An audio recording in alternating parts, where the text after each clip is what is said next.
It's October spook season, so I thought let's draw some spooky vehicles. Or rather draw one vehicle from a spooky show. There are horror movies with evil cars and evil vehicles as protagonists, but I wanted to go more towards support or secondary character role for the vehicle itself.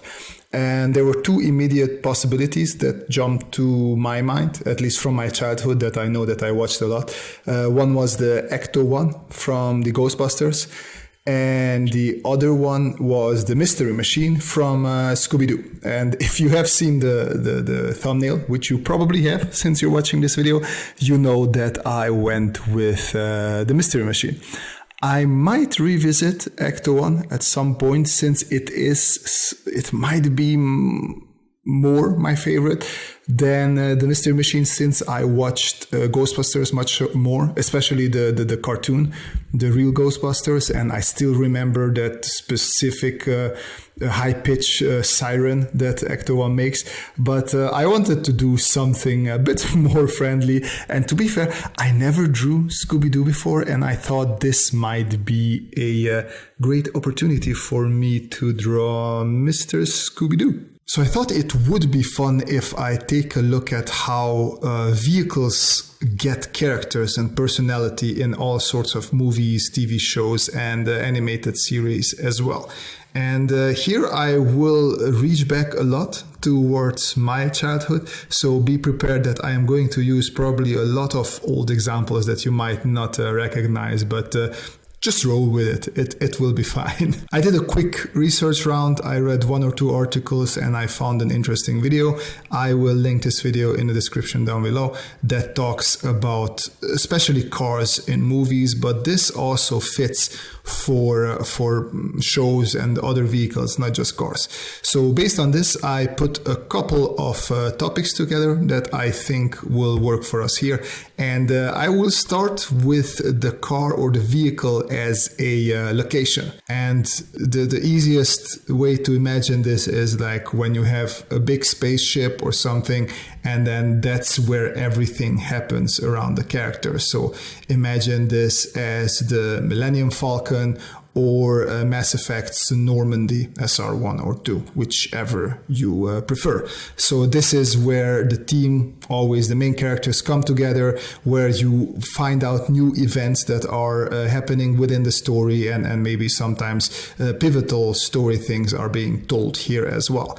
And this location, it can go towards a safe space. So as I said, the Millennium Falcon, which is usually the escape route for our Star Wars characters. They go to the Millennium Falcon and they escape a dangerous space. And the same for the SR2. It usually is the home base for our team.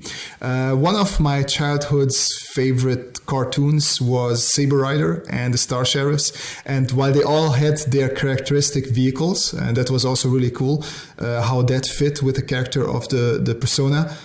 The main vehicle was a big spaceship that could transform into Ramrod, because we're Japanese anime, of course we're going to transform into a big robot.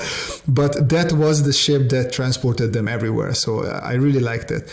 And then another one from my childhood was Winspector, where you had this...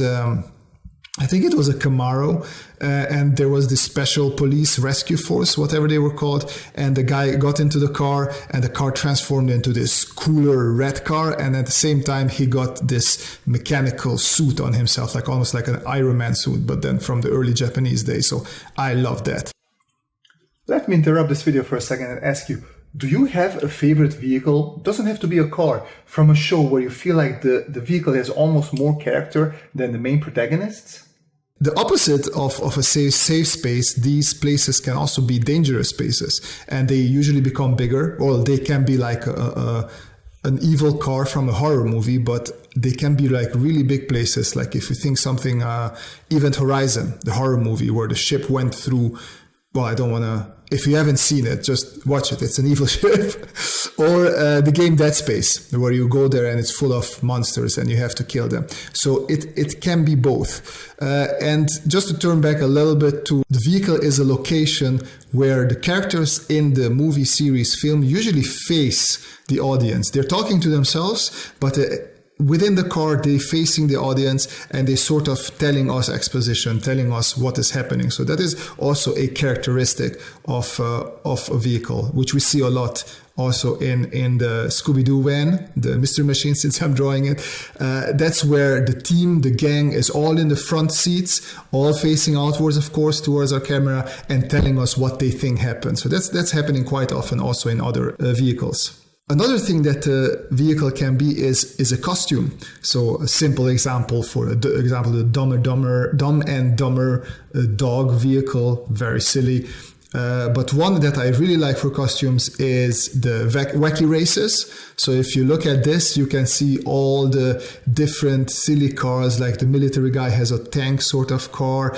Then the spooky people have a spooky house with bats coming out and everything, and the gangster guys have a gangster car, and so on and so forth. So it's very exaggerated, but still very fun. And some place that you see it even more is Batman. Like if we look at this chart with the Batman cars from all the movies, you see the silly Adam West sort of car. Then we go into Tim Burton's more dark Batman. Then we have two silly Batman cars that I'm not going to talk about. They're not my favorites. But we move towards the Christopher Nolan trying to be more realistic tank Batman. Then we had the Batfleck sort of Batmobile, which is a mix of the realistic Batmobile and the previous, let's say, Tim Burton type cars. And I also want to mention the latest Batmobile, which is just really no nonsense, down to basics. Let's take a really strong car, in this case a muscle car, and just make it a hunter of the night. And it's very, very representative of how Batman dresses, right? Like all of these cars like really represent Batman. And continuing with the Batmobile, I'm going to step away from it in a second, but vehicles can be the extension of the protagonist. And of course, nothing explains this better than Batman. You know that the car is dark, it comes from the shadows, it reaches out from the shadows, and it is usually overpowered. So very much representing Batman. But I also like Initial D. So this is also an anime from the earlier days where you had this scrawny little looking kid and this scrawny little AE-86 car. And neither of them seemed that they would do big things, but yet together they really, really worked well together and won one race after the other. And then finally, a vehicle can be a specific tool of the character as well. I'm not going back to Batman because we know it's full of all sorts of trinkets, but we can talk about a James Bond's car, for example, which is this sleek, elegant, almost like James Bond is in a suit. But then the car has all these little mechanisms and everything that help James Bond defeat his enemies. And while the DeLorean is more like the centerpiece almost of the stories, it is still the tool that takes the main protagonist from the present to the past, to the future, back to the past, present, wherever they're going. And then really, finally, I don't really count these as examples because they're a little bit cheating. For example, Kit from Knight Rider, but that car was speaking, so it's easier to make it a character. Same with Bumblebee, who is technically more of a robot, but with the radio, he has sort of a really cute character and goes along with the same car, Herbie. And it is alive, so it sort of moves around and acts like a little living being, which is really fun, but I don't consider these as much as characters. And with that, let's return to our mystery machine that this whole video started out with and that I'm drawing in the background. And I just really love the juxtaposition of the happy surfer sort of persona, this hippie 70s coloring on the car as well, with the whole mystery and spookiness that's happening in the background. I decided to take a little bit more elements from the Volkswagen bus, which is also a representation of this surfer persona from those 70s years, and incorporate it a little bit into the car.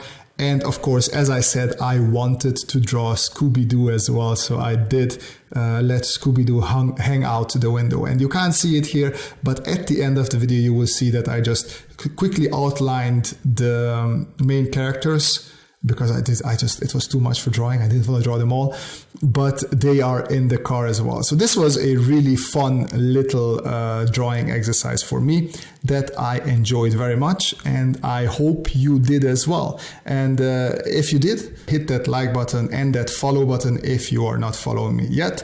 Leave a comment if you have anything to add, questions, or something to critique about this video. I really love reading your comments. If you want to support me, there's links in the description down below how you can do that. And as always, the most important thing is that you folks have a great time, and see you in the next video. Bye bye.